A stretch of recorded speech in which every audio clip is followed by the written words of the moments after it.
Senator Kelly. Thank you, Mr. Chairman. I just want to comment on some of the comments that my colleague from Missouri made about the Signal chat chain, talking about war plans. Well, I have planned and conducted strikes off of aircraft carriers, multiple strikes, into harm's way over Iraq and Kuwait. And I would agree with the senator from Missouri, this is not an entire war plan.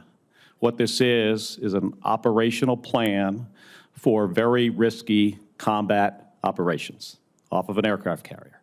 And it's not all the information, but the most critical information that we have in our government are things like launch time off of a platform, in this case of an aircraft carrier, type of airplane, F-18s, MQ-9s, weapons like Tomahawks, time on target.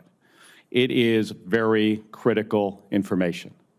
Somebody could argue that the piece of paper it came off of, the Signal chat, it did not say secret or top secret. When you have pilots that are about to go feet dry over a foreign nation within an hour or 2 hours, and that information is being shared on a non-secure system, it puts those pilots at great risk. I agree, it is not all the information, but some of the most critical information that you would not want to be released is what was in that Signal chain. So where I do agree with some of what you said with regards to an entire plan, sure. But the most critical pieces were shared publicly on an unsecure system by the Secretary of Defense. So with that, I've got some other questions about maritime industry and the Ships for America Act, which is my legislation with Senator Young of Indiana. So Mr. Duffy and Mr. Michael, one issue I've been focused on for a long time is the state of our maritime industry. Transcom relies on U.S. flagged vessels and American mariners to provide strategic sea lift, and right now we don't have enough vessels or mariners to support sustained operations overseas. It's a national security issue for us. We also have a hollowed out shipyard industrial base in the United States, and the only ocean-going ships we build in the United States now are Navy vessels, and that means constrained supply chains and increased costs for the Navy.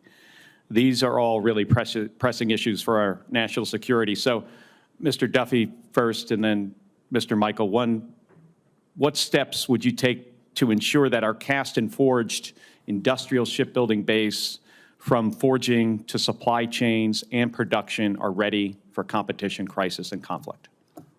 Senator, thank you for your concern about this very important issue. I had a chance to read the GAO's testimony this week with respect to shipbuilding, and one of the major concerns that sort of was revealing to me in reviewing that was that since 2003, we have not increased the number of ships in our Navy, which is really puts us at a disadvantage when maritime supremacy is absolutely critical in terms of deterring our adversary and preventing future conflict. My understanding of the challenges in the shipbuilding industrial base include workforce and supply chain. If I'm confirmed into the role, it would be absolutely a priority for me to work with this committee and with you, and thank you for your leadership on the ships legislation, because I think where we've seen success in the defense industry is where we can leverage capability in the commercial industry, and I think that's one of the proposals of your legislation is how do we enhance both defense and commercial shipbuilding within the United States. And then, Mr. Michael, would you agree that there are lessons that we can learn from the private sector when it comes to shipbuilding best practices?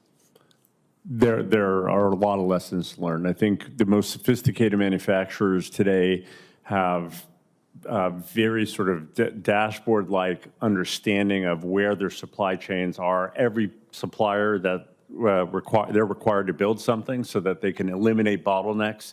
They could do just-in-time ordering. They know what's backlogged, so they can start on other processes while they wait for the parts that are in short supply to come in. AI can help with that and look through and down the supply chain across countries and figure out where the materials are that we need and schedule labor to be efficient on that. And that's done very effectively in lots of industries today, that we should be borrowing that technology or buying it or building it ourselves to do that in these industries, given the amount of money we spend.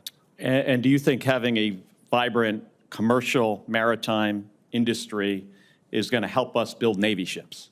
I think you can. I think the ancillary technologies that are built to manage supply chains and manufacturing and labor can be used to do the same thing in the military. Thank you. Thank you, Mr. Chairman. Thank you very much.